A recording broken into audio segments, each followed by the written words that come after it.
నమస్తే, welcome to Telugu రాజ్యం. ఇవాళ మనతో పాటు senior political analyst KS Prasad గారు ఉన్నారు. సార్తో మాట్లాడదాం. సార్ నమస్తే. నమస్తే అండి. సార్, సినీ నటుడు శివాజీ తిరుమల శ్రీవారి దర్శనం చేసుకుని బయటకు వచ్చి ఒక వ్యాఖ్య చేశారు. గతంలో దేవుడు కొంచెం తేడాగా ఉండేవాడు, ఇప్పుడు అంతా కూడా చాలా బాగా కనిపిస్తున్నాడు. ఏమిటంటే ఇలాంటి వ్యాఖ్యలు అందరూ వింటారు, చూస్తారు. ఎందుకు ఇలా మాట్లాడడం? అంటే దీని వెనక ఏమిటి? అంటే దేవుడు అంటే ఆ దేవుడికి ఆపాదించడం ఏంటి అసలు ప్రతి విషయాన్ని? నాకు అర్థం కాదు. అంటే ఇప్పుడు దీని నుంచి ఖచ్చితంగా చర్చలు జరుగుతాయి, ప్రతి ఒక్కరు ఆలోచిస్తారు, ఏం జరుగుతోంది అనేది చూస్తారు, వింటారు. ఏమనుకోవచ్చు? అటెన్షన్ డ్రాగింగ్ సినారియో అంటారు దాన్ని. ఇప్పుడు మనం కన్సిస్టెంట్గా ఒక పొలిటిక్స్ మాట్లాడుతున్నాం అనుకోండి సార్, దాని మీద అవతల వాళ్ళు చూసే విధానం ఒకలా ఉంటుంది. ఇన్కన్సిస్టెంట్గా రోజుకోటి మాట్లాడతాం అనుకోండి, చూసే విధానం ఒకలా ఉంటుంది. ఇప్పుడు భగవంతుడు అనేవాడికి ఒక రూపం అన్నది ఒక శిల్పి ఇస్తాడు. నెక్స్ట్ అందులో ఆ దేవదేవుడు అక్కడ ఆయన వెలిసిన విధానానికి ఇవాళ మన ఎంటైర్ హిందూ సమాజానికి ఆయనకి ఎన్ని పేర్లు ఉన్నాయి? బాలాజీ, వెంకటేశ్వర స్వామి, దేవదేవుడు, శ్రీనివాసుడు, గోవిందుడు, ఎన్ని పేర్లు ఆయనకి. ఆయన ఎలా కొలిచినా ఆయన్ని మనం చూసే విధానంలో మనకుంటుంది. అవునండి. ఇప్పుడు ఎవరికి అక్కడ ఎవడో విఐపీలు ఎత్తుకెళ్తే లోపలికి వెళ్ళేవాడికి అయ్యే దర్శనం కన్నా ఒక గ్లిమ్స్ మనకి ఆ స్వామిని అలా చూసి బయటికి వచ్చిన తర్వాత ఒక పరవశం ఉంటుంది చూడండి మీకు. సార్ నిజంగా చెప్తున్నాను, నేను చాలా ఫ్రీక్వెంట్గా వెళ్తా.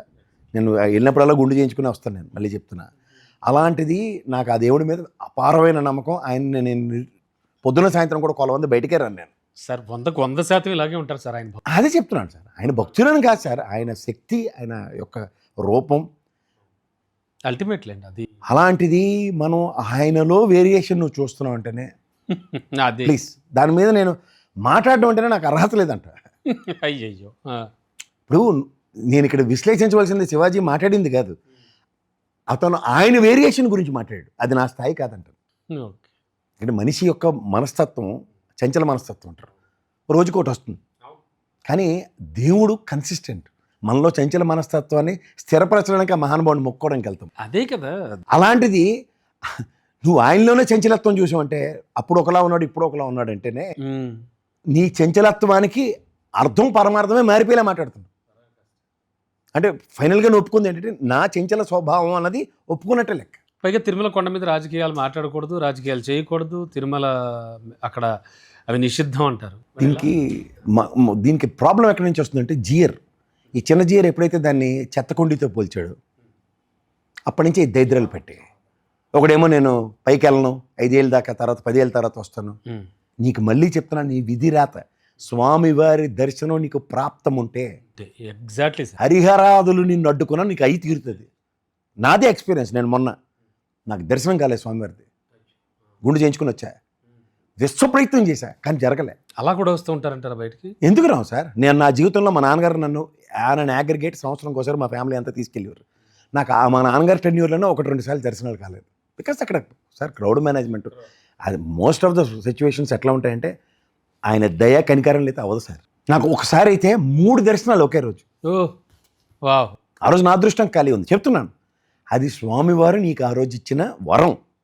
అందులో చూడడానికి నువ్వు వచ్చావు అండవు, నిన్ను నేను పిలుస్తున్నాను, అది స్వామివారి పవర్, అది ఆ దేవదేవుడి పవర్. ఇది తెలుసుకొని ఎవడైనా మాట్లాడితే నేను కొంచెం కేటగరైజేషన్స్లో కన్సిడరేషన్స్ ఇస్తాను, హ్యూమానిటీ వాల్యూస్లో.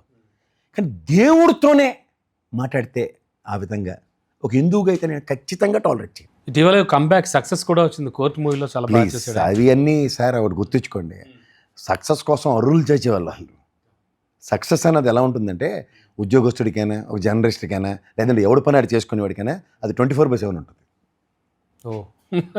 కొత్త అర్థం అని చెప్పారుగా. అంతే కదా సార్, మీరు ఏ ప్రొఫెషన్ అయినా తీసుకోండి. నేను ఇవాళ ఆపరేషన్ చేసి సక్సెస్ అవ్వాలని ఆపరేషన్ చేయడు డాక్టర్. నేను సక్సెస్ఫుల్ ఆపరేషన్ వాడు ప్రాణం నిలబడుతుందని కమిట్మెంట్తో చేస్తాడు, అది ఆబ్వియస్లీ సక్సెస్ అవుతుంది. అందుకని వాడికి మనసా వాచ కాన్షియస్ సబ్ కాన్షియస్ ఏమవుతుంది, వాడి ప్రాణం మీద నా జీవితాన్ని పణం పెడుతున్నాను.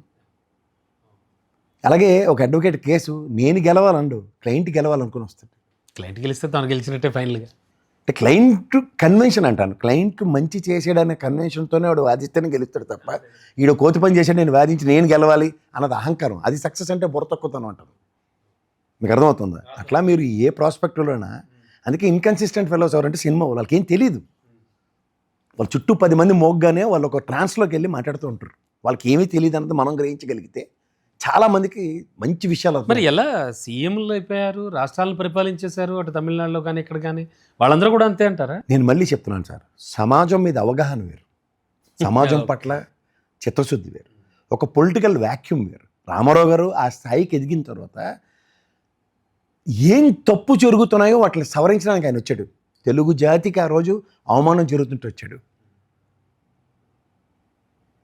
అలాగే మీరు ఎంజీఆర్ గారిని, జయలలిత గారు, వాళ్ళ రాజకీయాలు, మీరు సినిమా యాక్టర్లు కానీ వాళ్ళే మీకు గ్యాప్కి వస్తారు.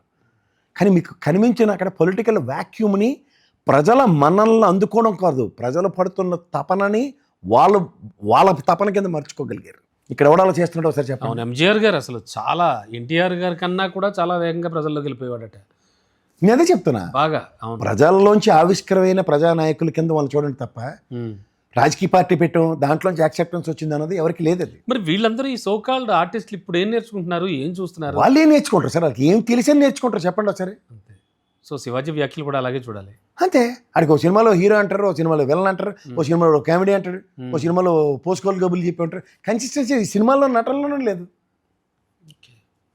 ఇప్పుడు ఎవరో జగపతి బాబుని తీసుకోండి, ఒక ఆడపిల్లల పట్ల మంచి ఆరాధ్యమైన హీరో కింద అభివర్ణించేవాడు, అవును, ఇవాళ విలనే అయిపోయాడు. సోహన్ బాబు గారి తర్వాత అంతటి వాడని అనివారు. ఇప్పుడు అది చూస్తే టోటలీ ప్రాస్పెక్టే మారిపోయింది.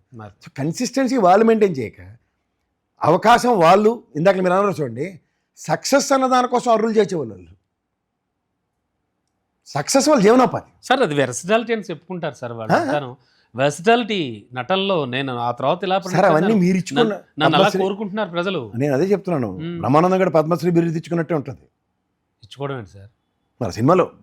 ఓకే, నేను ఆ కాంటెస్ట్ ఎగ్జాంపుల్ చెప్తున్నాను. ఓకే ఓకే, దూకుల్లో పేరు పద్మశ్రీ బ్రహ్మానందం ఏదంటే ఆయన పేరు ఏదంటే అదేంటంటే నేను పెట్టుకున్నాను, నాకు ఇచ్చుకున్నాను అన్నట్టు. ఇప్పుడు మీ వెర్సటాలిటీ అన్నది వాళ్ళ adaptability for their survival sake, దాని సక్సెస్ అనుకంటే. అంటే వాళ్ళ టాలెంట్ కానీ వాళ్ళ కష్టం సార్ అవన్నీ దట్ ఈస్ ఆల్ సెకండరీ. మీకు profession, I'm talking about a profession, then commitment to the profession అన్న దగ్గర commitment towards their abilities, that is always inconsistency.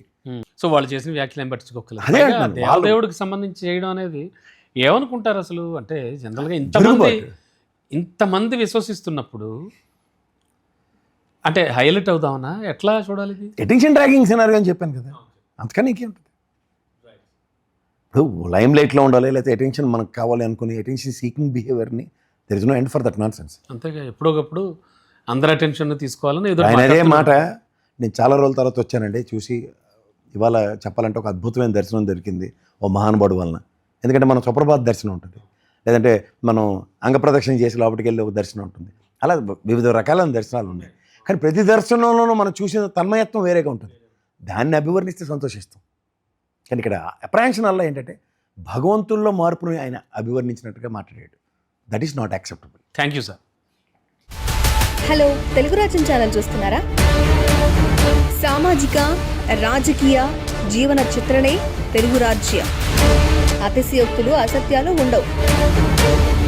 రాజకీయ కోణం కాదు, ప్రజా కోణమే కొలబద్ద. తెలుగు రాజ్యం వీక్షణ మీ ఉత్తమ అభిరుచికి నిదర్శనం.